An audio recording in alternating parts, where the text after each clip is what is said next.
ইতিহাস জুড়ে অসংখ্য ক্রিকেট অধিনায়ক এসেছেন এবং চলে গেছেন, কিন্তু কেবলমাত্র কয়েকজন তাদের অসামান্য দক্ষতা, কৌশল এবং ব্যক্তিত্বের মাধ্যমে অমর হয়ে আছেন।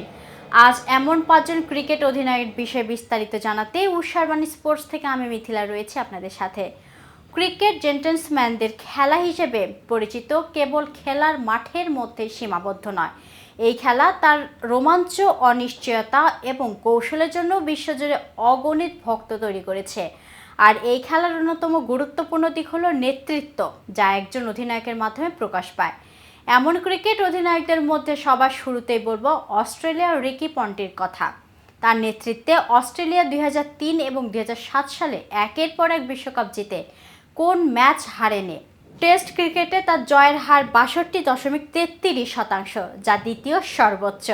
ওয়ানডে অধিনায়ক হিসেবে 230টি ম্যাচের মধ্যে 165টি জয় পেয়ে তার জয়ের হার 76.14%। এমনই আরেকজন ভারতের সৌরভ গাঙ্গুলী। 2000 সালে তিনি ভারতীয় ক্রিকেট দলের অধিনায়কের দায়িত্ব গ্রহণ করেন, এমন এক সময় যখন দলটি ম্যাচ ফিলিংস কেলেঙ্কারি দ্বারা ক্ষতিগ্রস্ত হয়েছিল। গাঙ্গুলীর অধিনায়কত্বে ভারতীয় ক্রিকেটের সবচেয়ে স্মরণীয় মুহূর্তগুলির মধ্যে একটি হলো 2001 সালে ইডেন গার্ডেনে অস্ট্রেলিয়ার বিরুদ্ধে জয়। টেস্ট সিরিজে প্রথম দুটি ম্যাচ হেরে যাওয়ার পর ভারতীয় দল হতাশার মুখে ছিল, কিন্তু গাঙ্গুলীর অধিনায়কত্বে তারা অসম্ভবকে সম্ভব করে তোলে এবং অস্ট্রেলিয়াকে 175 রানে পরাজিত করে। তারপর বলতে হয় ভারতের মহেন্দ্র সিং ধোনির কথা। ধোনির অধিনায়কত্বে চেন্নাই সুপার কিংস 3বার আইপিএল জিতেছে এবং ভারতে 2013 সালে চ্যাম্পিয়ন্স ট্রফি জিতেছে, কিন্তু তার সবচেয়ে বড় অর্জন হলো 2011 সালে ভারতের ঘরে 50 ওভারের বিশ্বকাপ জয়। ধোনি মোট 331টি ম্যাচে ভারতের নেতৃত্ব দিয়েছেন এবং সকল ফরম্যাটে 178টি জয় পেয়েছেন। এমনই একজন ক্রিকেট অধিনায়ক নিউজিল্যান্ডের ব্রেন্ট ম্যাককালাম। তার প্রকৃত সাফল্য এসেছিল ওয়ানডে আন্তর্জাতিক ওডিআই ক্রিকেটে 61.86% জয়ের হার সহ।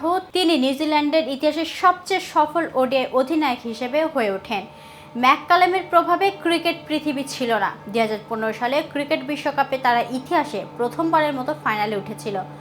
সবশেষে বলতে পারি ওয়েস্ট ইন্ডিজ ক্লাইভ লয়েডের কথা। 84টি ওয়ানডে ম্যাচে উইন্ডোজের অধিনায়কত্ব করেছিলেন লয়েড এবং এরই মধ্যে 64টিতে জয়ী হয়েছিলেন। এই পরিসংখ্যান স্পষ্ট করে তোলে সেই যুগে তার দলের আধিপত্য কতটা ছিল। অধিনায়ক হিসেবে ওডিআই তার জয়ের হার ছিল 77.71%, যা অন্তত 50 ওডিআই খেলে সর্বোচ্চ অধিনায়কের মধ্যে একজন।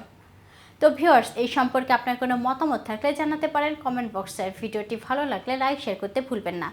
আজ এ পর্যন্ত, এতক্ষণ সাথে থাকার জন্য ধন্যবাদ। নিত্য নতুন খেলার আপডেট পেতে উষারবাণী স্পোর্টসের সাথেই থাকুন।